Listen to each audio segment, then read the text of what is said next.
शुक्लाम्बरधरं विष्णुं शशिवर्णं चतुर्भुजं प्रसन्नवदनं ध्यायेत् सर्वविघ्नोपशान्तये व्यासं वसिष्ठनप्तारं शक्तेः पौत्रमकल्मषम्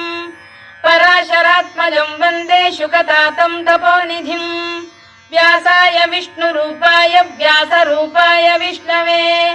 नमो वै ब्रह्मनिधये वासिष्ठाय नमो नमः अविकाराय शुद्धाय नित्याय परमात्मने सदैकरूपरूपाय विष्णवे सर्वजिष्णवे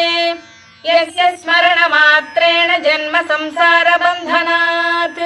विमुच्यते नमस्तस्मै विष्णवे प्रभविष्णवे